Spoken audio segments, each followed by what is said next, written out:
अगर आप नौकरी करते हैं और आपके पास पीएफ अकाउंट है तो ये खबर आपके लिए बेहद जरूरी है, क्योंकि कर्मचारी भविष्य निधि संगठन यानी कि ईपीएफओ ने साल 2026 में पीएफ से जुड़े कई नियमों में बड़े बदलाव किए हैं।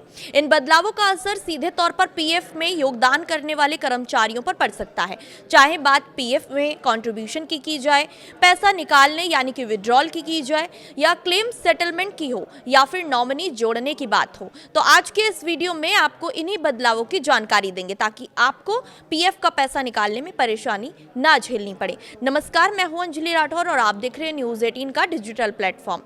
ईपीएफओ के नए नियमों में कई चीजों को आसान और डिजिटल बनाने की कोशिश की गई है। हालांकि कुछ नियम ऐसे भी हैं जिनकी वजह से पीएफ का पैसा निकालने में कर्मचारियों को पहले से ज्यादा इंतजार करना पड़ सकता है।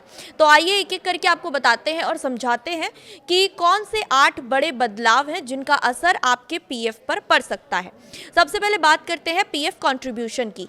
इस नियम में कोई खास बदलाव नहीं हुआ है। ईपीएफ की तरफ से स्पष्टीकरण दिया गया है कि कर्मचारियों और कंपनी का पीएफ में कंट्रीब्यूशन 12% पर बना रहेगा, लेकिन ये 15,000 रुपए हर महीने बेसिक सैलरी वालों के लिए अनिवार्य होगा, यानी कि कम से कम 1,800 रुपए का योगदान आपको करना होगा।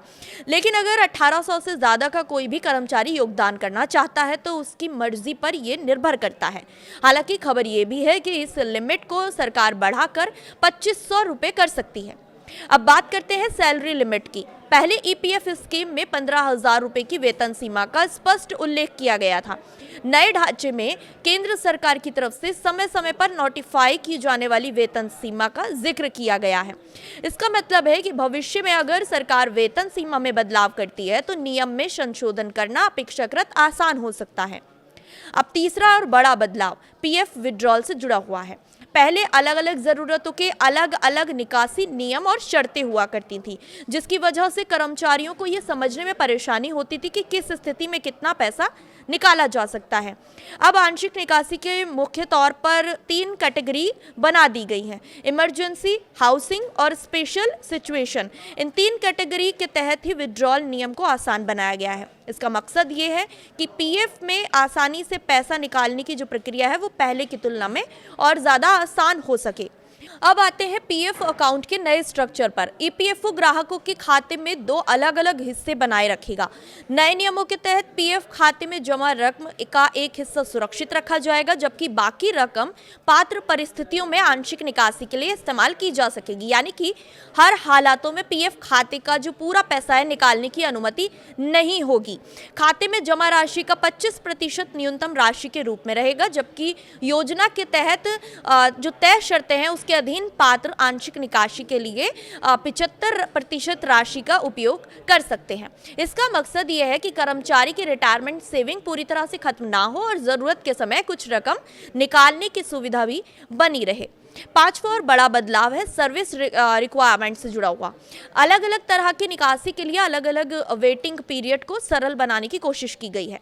नए ढांचे में विड्रॉल के अलग अलग मकसदों के लिए अलग अलग वेटिंग टाइम होता है। संशोधित ढांचे के तहत पात्र श्रेणियों में सदस्यों को निकासी करने से पहले आमतौर पर 12 महीने की पूरी सेवा करनी होगी। हालांकि अलग अलग विड्रॉल कैटेगरीज पर लागू शर्तें अलग हो सकती हैं, इसीलिए पैसा निकालने से पहले ईपीएफ के मौजूदा नियम जरूर चेक करने चाहिए। अब बात करते हैं पीएफ क्लेम सेटलमेंट की। पीएफ क्लेम को लेकर कर्मचारियों की सबसे बड़ी शिकायतों में से एक रही है कि पैसा मिलने में कितना समय लगेगा, ये साफ नहीं होता। नए प्रावधानों में क्लेम सेटलमेंट की जो तय समय सीमा है उसको लेकर जवाबदेही बढ़ाने पर जोर दिया गया है। वैध कारण के बिना क्लेम में देरी होने पर जिम्मेदारी तय करने का प्रावधान भी दिया गया है। यानी कोशिश ये रही है कि पीएफ क्लेम का निपटारा ज्यादा तेजी और पारदर्शिता के साथ किया जा सके। सातवां और बड़ा बदलाव है नॉमिनेशन से जुड़ा हुआ, जिसको डिजिटल बनाने पर सरकार ने जोर दिया है। ईपीएफओ लगातार पेपर बेस्ड प्रोसेस को कम करके ऑनलाइन सर्विस को बढ़ावा दे रहा है और इसी कड़ी में डिजिटल यानी कि ई नॉमिनेशन को महत्व दिया गया है। इसका मकसद ये होगा कि सदस्य घर बैठे अपने पीएफ अकाउंट में नॉमिनी की जानकारी अपडेट कर सकेंगे और कागजी कार्रवाई कम हो जाएगी। हालांकि ई नॉमिनेशन को पूरा करने के लिए जरूरी है ई साइन करना, अपने आधार कार्ड वेरिफिकेशन जैसे जैसे स्टेप्स को पूरा करना इसमें ज़रूरी होगा। अब सबसे और अहम बदलाव है नौकरी छोड़ने के बाद पीएफ का पूरा पैसा निकालने के नियम से जुड़ा हुआ। पहले अगर कोई कर्मचारी नौकरी छोड़ देता था और 2 महीने तक बेरोजगार रहता था तो कुछ शर्तों के तहत पूरा पीएफ राशि निकालने की सुविधा होती थी। नए नियमों के तहत फुल विथड्रॉ के लिए यानी कि पूरा पैसा निकालने के लिए ज़्यादा लंबा इंतजार करना पड़ सकता है। वहीं पार्शियल विथड्रॉल की सुविधा अलग शर्तों के साथ जारी रह सकती है। इसका सीधा मतलब यह है कि नौकरी बदलने या फिर नौकरी छूटने की स्थिति में पीएफ का जो पूरा पैसा है वो तुरंत निकालने की प्रक्रिया है वो आसान नहीं है। उसके लिए थोड़ा और ज़्यादा इंतज़ार करना पड़ सकता है। तो कुल मिलाकर ईपीएफओ के इन बदलावों का जो मकसद है वो पीएफ का जो सिस्टम है उसको ज़्यादा डिजिटल बनाना, आसान बनाना और पारदर्शी बनाना है। एक तरफ क्लेम और नॉमिनेशन जैसी सुविधाओं को ऑनलाइन और आसान बनाने की कोशिश की गई है, तो दूसरी तरफ पीएफ को जो पूरी रकम है उसको तुरंत निकालने के लिए कुछ सीमाएं और वेटिंग पीरियड बनाए रखने पर जोर दिया गया है ताकि कर्मचारियों की रिटायरमेंट सेविंग जो है वो सुरक्षित रह सके। अगर आप भी पीएफ अकाउंट होल्डर है तो सिर्फ सोशल मीडिया या फिर व्हाट्सएप पर चल रही जानकारी के आधार पर विड्रॉल या फिर क्लेम का फैसला ना ले। अपने यूएएन अकाउंट और ईपीएफओ की आधिकारिक जानकारी में लागू जो नियम है वो ज़रूर चेक करें, क्योंकि पीएफ के नियम आपकी नौकरी, सेवा और अवधि विड्रॉल के कारण जो है उसके हिसाब से अलग अलग हो सकते हैं।